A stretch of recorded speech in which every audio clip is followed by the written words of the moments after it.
السلام علیکم دوستو، کیسے ہیں آپ سب؟ میں زبینہ فیاض ایک بار پھر آپ کے ساتھ سنیے، کیا زمین کے نیچے دوسری زمین پر لوگ آباد ہیں؟ کبھی لگتا ہے اس جگہ پہلے بھی آیا ہوں، جبکہ ایسا نہیں ہوتا۔ اس کی کیا وجہ ہوتی ہے؟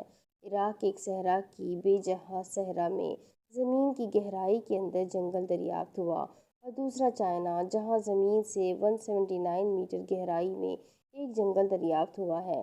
زیر زمین الگ دنیاؤں کا وجود ممکن ہے، بلکہ بعض اوقات اس کا ثبوت ہمیں ملتا ہے، مگر وہ لوگ جن کا دنیا پر قبضہ ہے اس کو چھپا رکھتے ہیں۔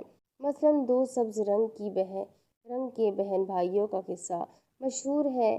جو زمین کے اندر سے آئے تھے وہ سبز رنگ کے تھے، صرف سبزہ کھاتے تھے۔ ہماری دنیا کی آب و ہوا موافق نہ آنے کی وجہ سے پہلے لڑکی مر گئی، پھر چند سال لڑکا زندہ رہا، پھر وہ بھی مر گیا۔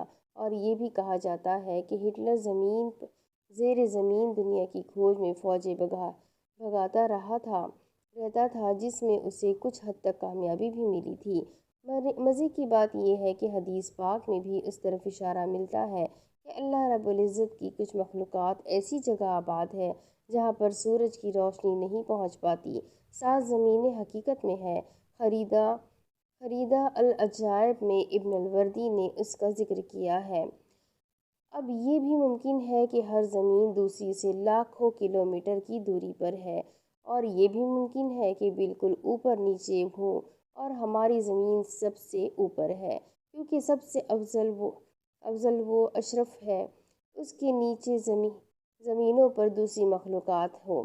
یہ بھی ممکن ہے کہ ساتوں زمینوں میں ہم جیسے، ہمارے نام و کام و شکل و صورت جیسے لوگ آباد ہوں۔ کبھی کبھی بندہ پہلی بار کوئی کام کرنے لگتا ہے تو خیال آتا ہے یہ کام پہلے کیا ہوا ہے، یا کسی جگہ پر پہلی بار جاتا ہے تو مدھم سا یاد پڑتا ہے یہاں پہلے بھی آیا ہوں، حالانکہ وہ کام پہلے کیا ہوتا ہے، نہ اس جگہ بندہ پہلے گیا ہوتا ہے۔ اسے سائنسی زبان میں دیجا وو کہتے ہیں، اور یہ تقریباً ہر انسان کے ساتھ زندگی میں 1 یا 2 بار ضرور ہوتا ہے۔ مجھے خود اس کا تجربہ ہوا ہے۔ اس کی حقیقت کیا ہے وہ تو اللہ اور اس کا رسول صلی اللہ علیہ وسلم بہتر جانتے ہیں۔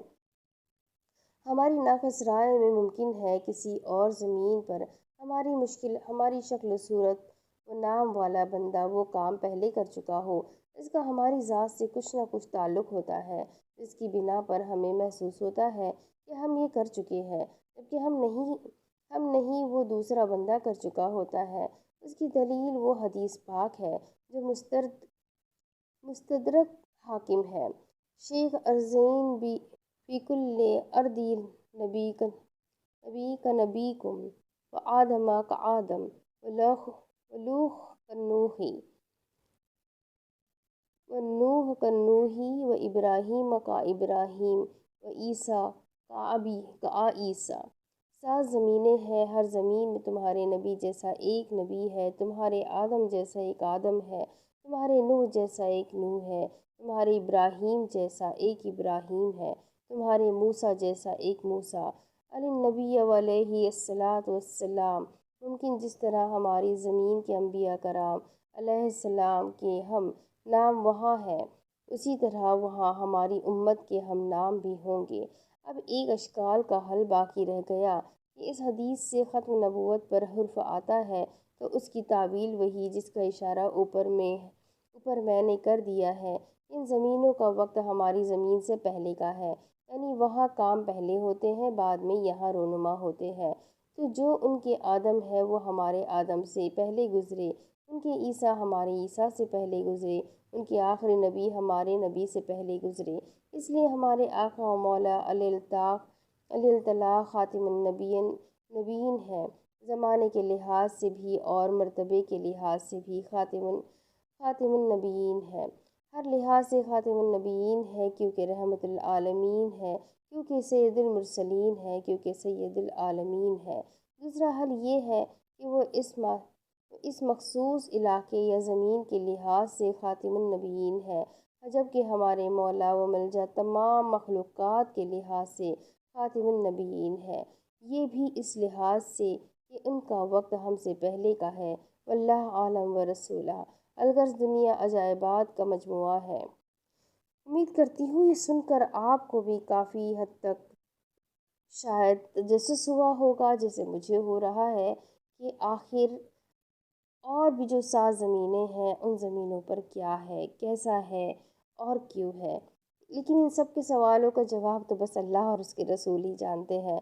ہم تو صرف تجسس کر سکتے ہیں یا تھوڑی بہت جانکاری حاصل کر سکتے ہیں جو کچھ حد تک قرآن شریف میں موجود ہے یا کچھ حدیثوں میں۔ تو انشاءاللہ امید کرتی ہوں آپ لوگوں کو یہ ویڈیو ضرور اچھا لگا ہوگا۔ اگر اچھا لگا ہے تو لائک کر دیں، چینل کو سبسکرائب کر دیں، بیل آئکن کو ضرور دبا دیں۔ ملتے ہیں اگلے ویڈیو میں، تب تک کے لیے اپنا خوب سارا خیال رکھیں، مجھے بھی دعاؤں میں یاد رکھیں۔ اللہ حافظ۔